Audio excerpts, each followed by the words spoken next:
is session 2 of the S word, and today we're calling it How to Sin. So I should be able to give you lots of input on this one. But we spoke yesterday about sin being a condition rather than the things we do. And so today I'm going to look at the ways in which this condition actually manifests itself. Now, it can show in action or it can show in inaction. James 4:17 says, "So then the person who does not do the good he knows he should do is guilty of sin." And sometimes there are things that we know we should be doing, but we're too tired, it's too cold, well, someone might laugh at us. Or there are times when we get a sort of a nudge that perhaps we should ring so-and-so, and we don't. We can't be bothered. And that's the sin of selfishness. I don't want to be put out right now. It's just not convenient. The wrong things that we do are actually the outworking of what's going on inside of us. So murder will come from feelings of maybe anger or revenge or something like that. Theft might come from greed or jealousy. So the real sin is the attitude that's inside of us, and it's the attitude leading to wrong behaviour. Matthew 6:25 says, "This is what I tell you, do not be worried about the food and drink you need in order to stay alive, or about the clothes for your body." Now, worry is actually a sin because it's a lack of trust in God. God has promised that he will provide all our needs. And if we don't really trust that, then we're going to worry about where our next meal's coming from or what. Now, he promises to provide all our needs, not necessarily all our wants.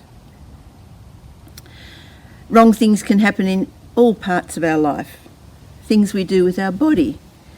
Maybe adultery, maybe violence, maybe drunkenness. Or we can be harmful in the way we use words. James 3:5-10 says, "And the tongue is like a fire.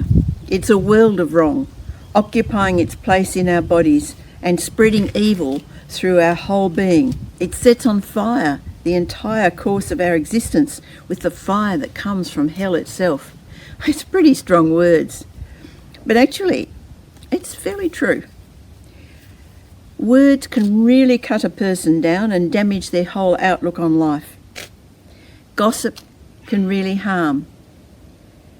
Now, we've ministered to many people who've had somebody somewhere say to them, "Oh, you're stupid, you'll never amount to anything," and they believe it and they live it. Never underestimate the power of the spoken word, and I'm afraid in today's world, the power of the texted word.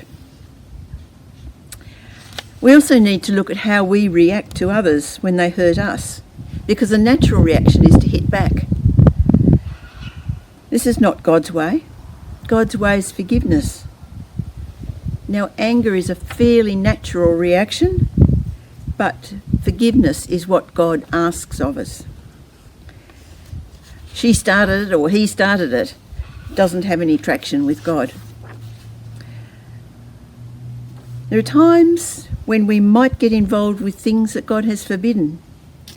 Leviticus 20:27, "A man or woman who is a medium or spiritist among you must be put to death." Now again, very strong words, but it shows how dealing with the spirits other than the Holy Spirit is not only dangerous, but it is an abomination to God. And much of our world today thinks that the spiritual world is all the same, and they don't recognise the danger of dealing with spirits that are not of God. And finally, we can be offensive to God by rebelling. We do this when we disobey him. An example of that is where Saul disobeyed the Lord's instructions to attack the Amalekites and destroy everything. He did attack, but he kept the best of the sheep and cattle. And for this act of rebellion, the kingship was taken from him. And there's a verse there that says, "Rebellion is as the sin of witchcraft." So the condition of sin shows itself in a myriad of ways.